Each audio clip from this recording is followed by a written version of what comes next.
أنا አለን እንዴት ነህ? ደህና ነኝ።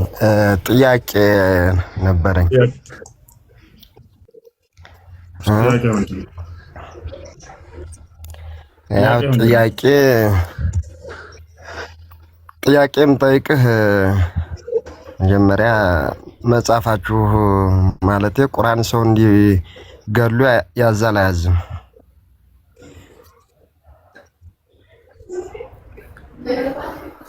ሰውን እንዳንገል ነው ቁርአን የሚያዘው። አንድን ሰው የገደለ ሰው የዓለምን ሰው እንደገደለ ነው። አንድን ሰው ከሞት ያዳነ ያተረፈ የዓለምን ሰው እንዳዳነ ነው ይላል ቁርአን። ማስረጃ ቃለ ሱብሓነሁ ወተዓላ من أجل ذلك كتبنا على بني إسرائيل أنه من قتل نفسا بغير نفس أو فساد في الأرض فكأنما قتل الناس جميعا ومن أحياها فكأنما أحيا الناس جميعا ይላል። አንድን ሰው የገደለ የዓለምን ሰው እንደገደለ ነው። አንድን ሰው ያዳነ የዓለምን ሰው እንዳዳነ ነው ይላል ቁርአን። ባይሆን መጽሐፍህ ላይ ህፃናቶችን፣ ሴቶችን፣ ብላቴናዎችን፣ ሽማግሌዎችን ግደሏቸው ይላል እግዚአብሔር። አሜን ነው። ለምንድነው ግደሉ ኢየሱስ ህፃናቶች? ቆይ እኔ ጥያቄ ለመጠየቅ ነው የመጣው ሌላ አይደለም። ወደ ሌላ አታስገባኝ እና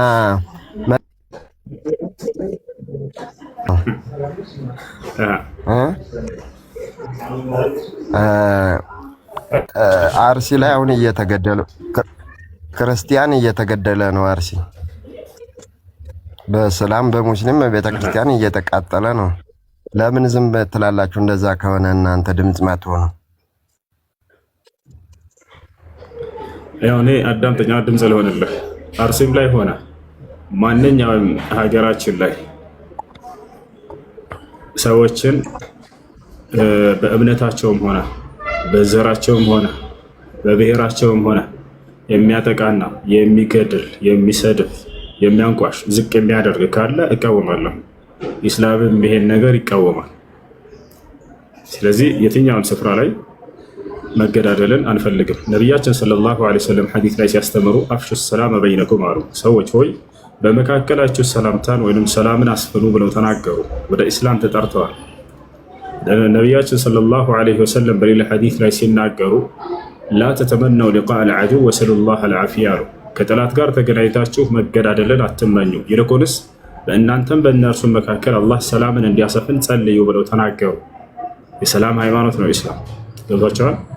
ይህንን በእምነታቸው ምክንያት በዘራቸው በብሔራቸው ምክንያት እየተጋደሉ ያሉ ሰዎች ካሉ እነዚህን እኔ ይቃወማለሁ። ከኔ በፊት ኢስላም ይቃወማል፣ አላህና መልእክተኛው ይቃወማሉ። ገብቷቸዋል። ማንንም ሰው ቪዲዮን አላየህም አንተ? ቪዲዮን ብዙዎች እንትን ብለዋል፣ ድምፅ ሆነዋል ከሙስሊሞች። አንተ ግን ድምፅ የሆነውን ቪዲዮ አልሰማሁም፣ አላየሁም። አሁን ተናገርኩ። ሪከርድ አድርግና ለጥተው። አመሰግናለሁ። እንደዛ ጥያቄ ምንድን ነው? ጥያቄሽ ምንድን ነው? እሺ ጥያቄ ማለት ነው ስለ ሩህና ስለ ነፍስና ስለ ሩህ ነው። አንዳንድ ጊዜ አላህ ሱብሃነሁ ወተዓላ ሸይጣንን ብቻ ያኔ ሸይጣንን እሱ ጥላታችሁ ነውና ከሱ ታጠበቁ ብሏል። ግን ነፍስያ ደግሞ የምትባለው እሷ ምንድን ነች? ያኔ አላህ ሱብሃነሁ ነፍስያ ማለት ብዙ አይነት ናቸው። ነፍስያ ብዙ አይነት ናቸው። አንደኛ ወደ መልካም የሚጠራ ነፍስ አለ። ልክ እንዲሁ መጥፎ ነፍስ አለች። ይህ ነው እና ወንድሜው እኔ ጥያቄ ማለት ነው ያኔ አላህ አደምን ከሰራው በኋላ ያኔ ነፍስና ሩህን ለይልኝ። እንደገና ደግሞ ስለ ሸይጣን ነው ማለት ነው። ሸይጣን በጀነት ውስጥ ያለ ሸይጣን የተባለው ኋላ ላይ ነው አይደለ? ጅን አልነበረው? ማን ወሰወሰለት? እሺ ያኔ ነፍስያውን ማን ወሰወሰለት እንዳይሰግድ ማለት ነው? አላህ ሱብሃነሁ ወተዓላ እንዲያምጽ ምን ወሰወሰለት? ይሄ ነው ጥያቄው። እሺ ቆይ አንዴ ልጨርሰልህ ጥያቄን። እሺ ልጨርስ አንዲት ብቻው ማለት ነው። ያኔ እሺ በሰው ውስጥ ደግሞ ያኔ ሸይጣን ያኔ የሚወሰውሳችሁ የእናንተ ሌላ ሸይጣን አለ ይላሉ። ምንድነው እሱ? እሱ አልገባኝም ማለት ነው። እሱ በተለይ እንቅልፍ ነስቶኛል። ሸዳውጪ ሰይጣን አልታዘዝም ይል ዘንድ የወሰወሰው ማን ነው? ሰይጣን እርሱ ከወረ ሰዎችን የሚወሰውሰው እርሱንስ ማን ወሰወሰው? ልበሉ። በመጀመሪያ ጅን ብሎ ማለት እንዲሁም ሰው ብሎ ማለት ነፃ ምርጫ ፍቃድ የተሰጣቸው ፍጥሮች ናቸው። የአምላክን ትእዛዝ ሰምተው መልካሙን እንዲታዘዙ ክፉን እንዲርቁ ነፃ ምርጫ ፍቃድ ተሰጥቷቸዋል። ሰይጣን ማን ነው? ከአደምና ሐዋን ከጀነት እንዲባረሩ ያደረጋቸው የጅን አይነት ሰይጣን ከመባሉ በፊት በዚያ በነፃ ምርጫ ፍቃዱ አላህን ይገዛ ነበር። አላህን እየተገዛ እያለ ያን ነፃ ምርጫ ፍቃዱን ተጠቅሞ አላህን አመፀ። አልታዘዝም ማለት አልሰግድም ማለት ያ ነው። ሰዎችም ውስጥ ይሄ ነፃ ምርጫ ፍቃድ አላቸው። መልካምን ወይንም መጥፎን የመምረጥ ምርጫ አላቸው። ሰይጣን ደግሞ በዚያ ላይ ክፉን ይመርጡ ዘንድ ያበረታታቸዋል፣ ያነሳሳቸዋል፣ ይወሰውሳቸዋል። ወዩዘይኑ ለሁም ሰይአት መጥፎ ስራዎችን ይሸልምላቸዋል፣ ያሸበርቅላቸዋል። ይሄ ስሩ እያለ መጥፎ ነፍስ ከሆነች ያችን ነፃ ምርጫ ፍቃዷን ተጠቅማ መጥፎ የምትመርጠውን ያችን ይሄንን ያሸበርቅላታል፣ ትመርጣለች ያን ሰይጣናዊ መንገድ። መልካም ነፍስ ከሆነች ግን በፍጹም ያንን ሰይጣን የሚፈልገውን ነገር የምትሰማው አይደለች፣ አትሰማውም ያን እና ይህን ይመስላል። እሺ ሰላም አለይኩም። ወአለይኩም ሰላም። ነፍስ ብዙ አይነት ነች። النفس الأمارة بالسوء የመጀመሪያ ምንድነች? በመጥፎ የምታዝ የሆነች ነፍስ ነች። በመጥፎ የምታዝ ነፍስ ነች። መጥፎ ስራን ትወዳለች፣ መጥፎን ስራ በጣም ትመኛለች። ሁለተኛው النفس المطمئنة በጌታዋ በአላህ Subhanahu Wa Ta'ala ውሳኔ ወይንም ደግሞ በእርሱ ትዕዛዝ የተረጋጋችና ያችን የምትወድ የሆነች ነፍስ ነች። ይሄ ሁለተኛው የነፍስ አይነት ነው። ሶስተኛው ነፍስ ደግሞ النفس اللوامة ወቃሽ የሆነችዋ ነፍስ። ያ ማለት ክፉን በሰራች ቁጥር እንደ ሰው ክፉን በሰራ ቁጥር ለምን ይሄን ሰራህ ብላ የምትወቅስ ነፍስ አለች። ያቸው አላህ ይምልባታች። ሁለቶቹ ነፍሶች የተወደዱ ሲሆኑ አንደኛው የተወገዘች ነች። በመጥፎ የምታዘዋ ነፍስ አላህ Subhanahu Wa Ta'ala የሚጠላት ነፍስ ነች። وما أبرئ نفسي إن النفس لأمارة بالسوء إلا ما رحم ربي እንዳለ ዩሱፍ ዓለይሂ ሰላም በሱረት ዩሱፍ ላይ إن النفس لأمارة بالسوء ነፍስ በመጥፎ አዛዥ ነች። የማለት መጥፎን ስራ የምታዝና የምትፈልግ የሆነች ነፍስ አለች። ሁለተኛዋ ያ أيتها النفس المطمئنة ارجعي إلى ربك راضية مرضية ደግሞ النفس المطمئنة ትባላለች። ሶስተኛዋ ደግሞ لا أقسم بيوم القيامة ولا أقسم بالنفس اللوامة النفس اللوامة هي التي تلوم صاحبها إذا وقع في المعاصي وإذا قصر يعني في الطاعة. أشي يا كأنه كان لقد. السلام عليكم. عليكم السلام ورحمة الله وبركاته. ጥያቄ ነበረኝ። ጥያቄ ማለት ነው ረሱል ሰለላሁ ዐለይሂ ወሰለም ማለት ነው እስልምናን አደባባይ አውጥቶ ሳይናገሩ በፊት እንትን ልጅ ነበራቸው እንዴ? ያኔ እኔ እንደዚህ አይነት ነገር ስለሰማሁ ስላልገባኝ ነው። አዎ ልጅ ነበራቸው። ነብያችን ሰለላሁ ዐለይሂ ወሰለም በ25 ዓመታቸው አካባቢ ነው ያገቡት። እስከ 40 ዓመታቸው ድረስ ነብይ አልነበሩም። ከ40 ዓመታቸው በኋላ ነው ነብይ የሆኑት። አብዱላህ ብን አባስ ሲናገር نبئ النبي صلى الله عليه وسلم وهو ابن 40 سنة وتوفي وهو ابن 63 سنة. يا الله ملكتنيا نبياتنا صلى الله عليه وسلم ب40 ዓመታቸው ነብይ ተደረጉ። በ63 ዓመታቸው ከዚህ ዓለም በሕይወት ተለዩ ብሎ ተናገረ። ስለዚህ ነብይ እስከ መሆናቸው ጊዜ ዘመን ድረስ ልጆችን ወልደዋል። ለምሳሌ ቃሲም የመጀመሪያ ልጃቸው ነብዩ ሰለላሁ ዐለይሂ ወሰለም ነብይ ከመሆናቸው በፊት የወለዱት ልጃቸው ነው። ልክ እንዲሁ ከእርሱ በኋላ እነ ሩቅያ እነ ዘይነብ እነዚህ ነቢያችን ሰለላሁ ዐለይሂ ወሰለም ነቢይ ከመሆናቸው በፊት የወለዷቸው ናቸው። እሺ ጀዛኩሙላሁ ኸይረን። ሁለተኛ ጥያቄ ያለኝ ለምሳሌ አሁን ማለት ነው አንድ ሴት ልጅ ስታገባ ቤተሰቧ ፈቅዶ ነው አይደል የምታገባው? ቤተሰቧ የወደደላትን ማለት ነው። ያ ቤተሰቧ የወደደላትን እሷ ካልወደደችው ግዴታ ማግባት አለባት? ያኔ እንደስልና ማለት ነው የለባትም። ሴት ልጅን ቤተሰቦቿ አስገድደው መዳር አይችሉም። ነቢያችን ሰለላሁ ዐለይሂ ወሰለም ማስፈቀድ እንዳለባቸው ቤተሰቦች ሴት ልጃቸውን ሲናገሩ ኢዛ አራደ አሐዱኩም አን ዩዘውጀ ኢብነተሁ ፈልየስተእዚንሃ አሉ። አንዳቸው ሴት ልጁን መዳር ሲፈልግ መጀመሪያ እርሷን ቀድሞ ያስፈቅዳት አሉ። እርሷን ማስፈቀድ ያ ሰው ዲን ካለውና አኽላቅ ካለው የማስተዳደር አቅም ካለው ለትዳር ብቁ መሆኑን የሚገልጹ እነዚህ ሶስት ነገራቶች ናቸው በኢስላም። የዛኔ ያንን ይምከሯት። በቃ የሰውዬ ላንቺ የተሻለ ነው መልካም ነው ብለው መገሰጽና መምከር እንጂ ያለባቸው አስገድደው መዳር አይችልም። ነገር ግን እነርሱ ልጅቱ የመጣላትን ባል ከዲን አንጻር በዝና ትስማቸው ትቀበላቸው። ኢዛ ጃአኩም መን ተርደውነ ዲነሁ ወኹሉቀሁ ፈዘውጁሁ አሉ ነቢ ሰለላሁ ዐለይሂ ወሰለም። ዲኑንና ስነ ምግባሩን የምትወዱለት ሰው አይቶ አይነት ሰው መጥቶ ልጃቸውን ለትዳር ቢጠይቅ ዳሩት ብለዋል። ዲን ካለው አኽላቅ ካለው የማስተዳደር አቅም ካለው ከወደደችው የዛኔ እንድታገባው ይምከሯት እንጂ አያስገድዷት። እሺ ያን ሰው እሷ ካልፈለገችና እምቢ ብትል ወላጆቿን ካመፁ ልጆች ትሆናለች ወይ? ላ አትሆንም።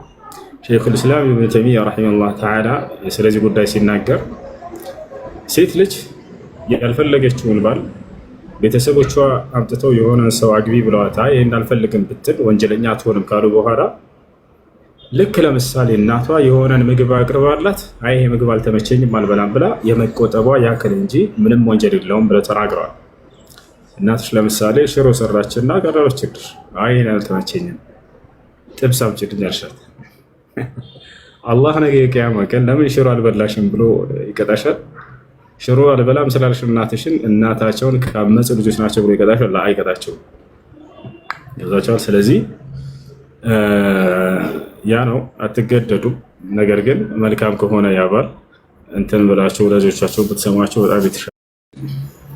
አንድ ሴት ማግባት ያለባት ምን አይነት ወንድ ነው ማግባት ያለባት ይላል። ቅድም ስናገር ነበር ነቢያችን ሰለላሁ ዐለይሂ ወሰለም ኢዛ ጃአኩም መን ተርደውነ ዲነሁ ወኹሉቀሁ ፈዘውጁሁ ኢላ ተፍዐሉሁ ተኩን ፊትነቱን ፊል አርድ ወፈሳዱን ዐሪድ አሉ። ዲኑንና ወይም ሃይማኖቱን እንዲሁም ደግሞ ስነ ምግባሩን የምትወዱለት አይነት ሰው መጥቶ ለትዳር ልጃቸውን ቢጠይቅ ይህን ሰው ዳሩት አሉ። ሁለት መስፈርት አስቀመጡ ለትዳር። አንደኛ ዲን ሙስሊም መሆን አለባት፣ ሙስሊም መሆን አለበት። በአላህ ህግና ስርዓት ላይ የጸና መሆን አለበት። አላህ ግዴታ ያደረገውን ተግባር ጠብቆ የሚሰራ መሆን አለበት። ሁለተኛው ኹሉቅ ስነ ምግባር ነው። ሙስሊም መሆኑ ብቻ በቂ እንዳልሆነ ከዚህ ትረዳላችሁ። ሙስሊም ነኝ ስላለ አንድ ሰው ነገር ግን ያ ሰው ይቅፋል፣ ያጨሳል፣ ሊማታ ይችላል። ወታቸዋል አይደል? እንዲህ አይነት ስነ ምግባር ከእንትን ካለው ችግር ካለበት ይሄ ሰው ለትዳር አይሆንም። ይሄ ሰው ለትዳር አይሆንም። ከነዚህ ነገራቶች የራቀ መሆን አለበት፣ ከሱስ ምናምን ነገራቶች። ሶስተኛው መስፈርት ምንድነው? የማስተዳደር አቅምና ችሎታ ሊኖረው ይገባል። ነቢያችን ሰለላሁ ዐለይሂ ወሰለም ሐዲስ ላይ ወጣቶችን ሲነግሯቸው ያ መዕሸረ ሸባብ መን ኢስተጣዐ ሚንኩሙል ባአተ ፈልየተዘወጅ ወመን ለም የስተጢዕ ፈዐለይሂ ቢሶም ፈኢነሁ ለሁ ዊጃእ አሉ። እናንተ የወጣት ስብስቦች ወይ ከእናንተ የጋብቻን ጣጣ መቋቋም የቻለ ያግባ ነው። አያቸው አይደለ? ስለዚህ ሶስት መስፈርቶች መኖር አለባቸው፣ ዲን፣ አኽላቅ እና የማስተዳደር ችሎታ። ሶስት ካሉት ወይም ሶስቱ መስፈርቶች ከተሟሉበት ይሄ ሰው ለትዳር ብቁ ነው። አይ ጥያቄ ያለቀጥ ሁሱ ሰላም አለይኩም። ወአለይኩም ሰላም። ጥያቄ አለኝ። ምን ይላል? እስቲንጃ ኖሮኝ ቁርአን መንካት እችላለሁ? ውዱእ ሳይኖረኝ አይቻልም። ላ የመስሁ ኢለል ሙጠኸሩን የተጠራሩ ሰዎች ካልሆነ በስተቀር አይነኩትም ብሏል አላህ። ስለዚህ አይቻልም ያለ ውዱእ ቁርአንን መንካት። موبايل كويس شكرا له لأن الجوال لا يأخذ حكم المصحف. أما المصحف لقول النبي صلى الله عليه وسلم لا يمس القرآن إلا طاهر، وقال سبحانه وتعالى لا يمسه إلا المطهرون.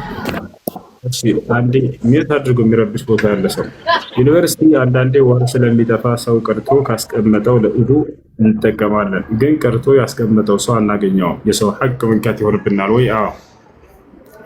ወይንም በዚያ አካባቢ ይህን ነገር ተነጋገሩ። ኡዱ ማድረጊያ ባጣን ጊዜ እዚህ የምናስቀምጥ ሰዎች አንዳችን ሌላችን ኡዱ አድርግበት እንፈቃቀድ በሉ። ፈቃደኛ ከሆናችሁ ሁላችሁም ከዚያ በኋላ ችግር የለውም። አንድ አካል ግን የራሱ የግል ንብረት ያስቀመጠውን ያለ እርሱ ፍቃድ ያንን መውሰድና መጠቀም አይቻልም ሳታስፈቅዱ። እሺ ጥያቄ ያለው ካለ ይቀጥል። ሁለተኛ ጥያቄ ያለኝ ጀዛክላ ኸይር። ሰላት ልሰግድ አስቤ ሀይዴ ከመጣ ያ ሰላት ቀዳ ያለብኝ የሶላት ያለኝ ነው ሀይድሽ የመጣ አዎ ያንን ሶላት ቀዳ ማውጣት አለብሽ። ጊዜው ከገባ በኋላ ስለሆነ ሀይዱ የመጣ ነገር ግን ጊዜው ሳይገባ በፊት ጊዜው ሳይገባ በፊት ውዱ አድርገሽ ከዚያ በኋላ ወደው ሀይድ ቢመጣ ከዚያ በኋላ እንደገና አዛን ቢባል ይሄ ቀዳ ይወጣብሽ፣ ቀዳ አታወጭም። ነገር ግን ወቅቱ ገብቶ አዛን ተብሎ ከዚያ በኋላ ውዱ አድርገሽ እንደጨረሽ ሀይድ ቢመጣ ያንን ሶላት ቀዳ ማውጣት አለብሽ። እሺ ጥያቄ ያለ ቀጥል። ሙሉካን ጥያቄ ምንድን ነው?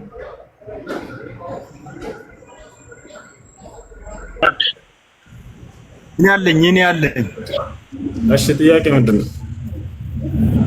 እኔ ያለው እሱን ጥያቄ ምንድን ነው?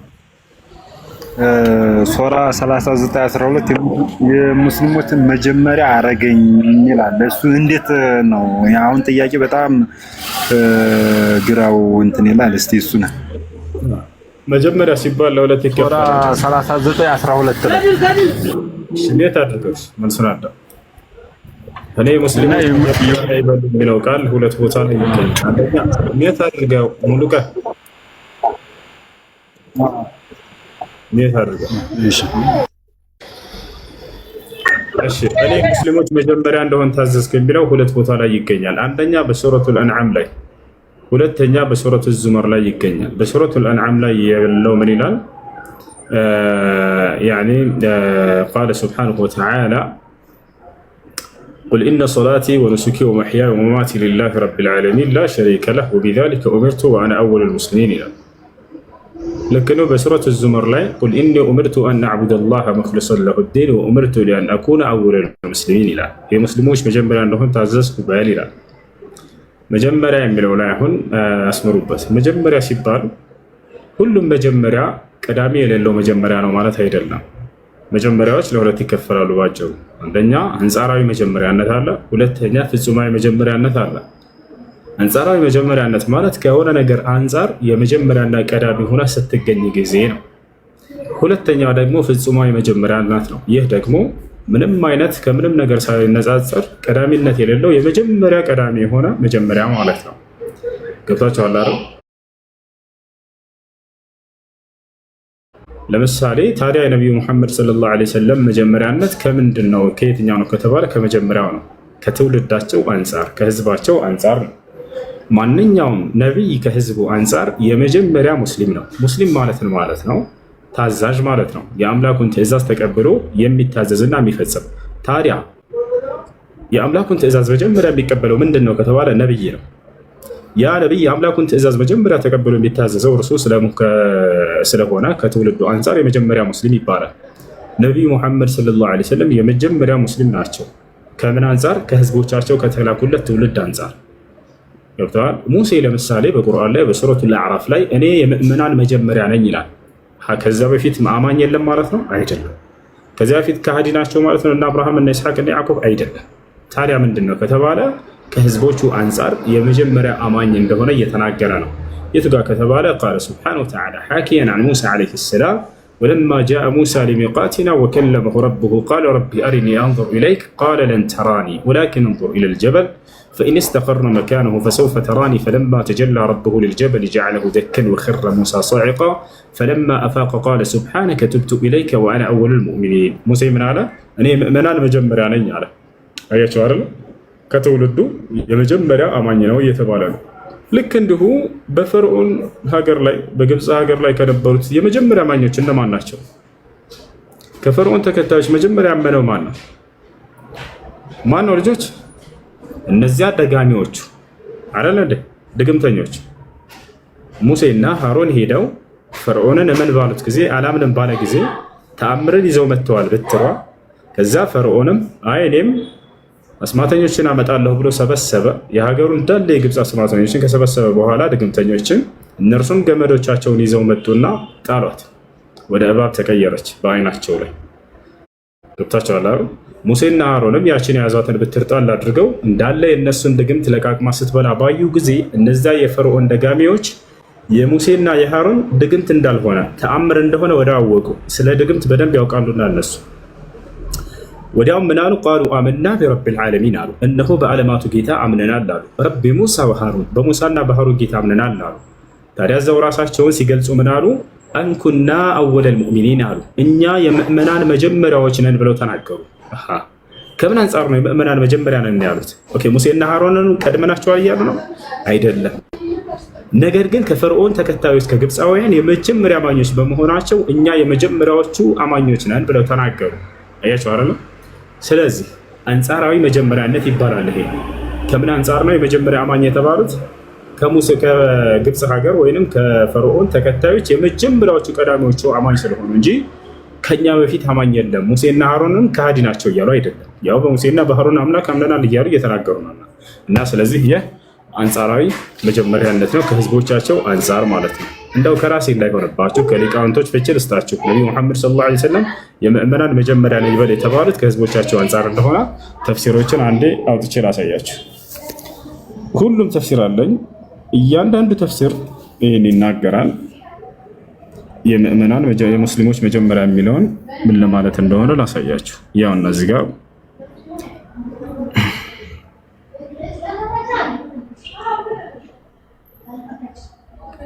እሺ ያው ሁለት ቦታ ላይ ይገኛል። ቅድም እንዳልኳችሁ አንደኛ ሱረቱል አንዓም፣ ሁለተኛ ሱረቱል ዙመር። እዚህ ቦታ ላይ እንመልከተው። እያት ምን ይላል? ላ ሸሪከ ለሁ ፊ ኡሉሂየቲሂ ወላ ፊ ሩቡቢየቲሂ ወላ ፊ አስማኢሂ ወሲፋቲሂ ወቢዛሊከ ተውሒድ አልኻሊስ አመረኒ ረቢ ጀለ ወዐላ ወአነ አወሉ መን አቀረ ወንቃደ ሊላሂ ሚን ሃዚሂል ኡማ። ከዚህ ከትውልድ የመጀመሪያው ሙስሊም እያሉ ይናገራሉ። ያ ሚን ሃዚሂል ኡማ ከዚህ ከትውልድ ይሄ ተፍሲር ሙየሰር ላይ ታገኙታላችሁ። ሌላ ተፍሲር ልክፈትላችሁ። ቀጣይስ ምን ይላል? ያው እነዚህም ጋር ምን እንደሚል وهو سبحانه لا شريك له ولا معبود بحق غيره وبهذا التوحيد الخالص من الشرك أمرني الله وأنا أول المستسلمين له من هذه الأمة كذي كتولد يلال كذي كحزب ስለዚህ ከህዝቦቻቸው ከተወለዳቸው አንጻር ነው። ሌላ ሶስተኛ ተፍሲር ልክፈትላችሁ። ያው ሶስተኛ ተፍሲር ይሄ ደግሞ التفسير السعدي لا شريك له في العبادة كما أنه ليس له شريك في الملك والتدبير وليس هذا الإخلاص لله ابتداعا مني وبدعا أتيته من تلقاء نفسي بل بذلك أمرت أمرا حتما لا أخرج من التبع إلا بامتثاله وأنا أول المسلمين من هذه الأمة ከዚህ ከትውልድ የመጀመሪያው ሙስሊም ነኝ እያሉ እየተናገሩ ነው። ስለዚህ እንዳለ ሁሉንም ተፍሲሮች ብትከፍቷቸው እንደዛ ነው የምታገኙት። ከህዝቦቻቸው አንጻር እንደሆነ ተቀምጧል ማለት ነው። ተፍሲሩል ጀላሊን ላይ እንመልከት። ተፍሲሩል ጀላሊን ምን ይላል? لا شريك له في ذلك وبذلك التوحيد أمرت وأنا أول المسلمين من هذه الأمة። አንዴ ወደ አማርኛ ልቀይርላችሁ። ምናልባት ክርስቲያን ካለ የጠየቀውም ልጅ አረበኛ ብቻ እንዳይሆንባችሁ ወደ አማርኛ ቀይሬ ላሳየ። ተፍሲር ጀላሊን ላይ ለምሳሌ ባጭሩ ምን እንደሚል እንመለከታለን። እሺ ያው ወደ አማርኛ ቀየርኩላችሁ። ምን ይላል? መጀመሪያ አንቀጹን እንመልከት። አጋር የለውም እኔም የታዘዝኩት ይህንኑ ነው፣ እኔም የሙስሊሞች መጀመሪያው ነኝ ይላል። እሺ ምን ይላል? በዚያ ውስጥ አጋር የለው። እናም በዚያ ማለትም በአንድ አምላክ ማመን ታዘዝኩ። እናም ከዚህ ህዝብ ውስጥ የመጀመሪያው ሙስሊም ነኝ። ከማን? ከዚህ ህዝብ ከተላኩለት ትውልድ የመጀመሪያው ሙስሊም ተብለው ተገልጸዋል። ሁሉም ነብያት ለትውልዱ የመጀመሪያው ተብሎ እንደተገለጸ ማለት ነው። ቀጣይ ጥያቄ ያለው ሰው ካለ አስገባቸው።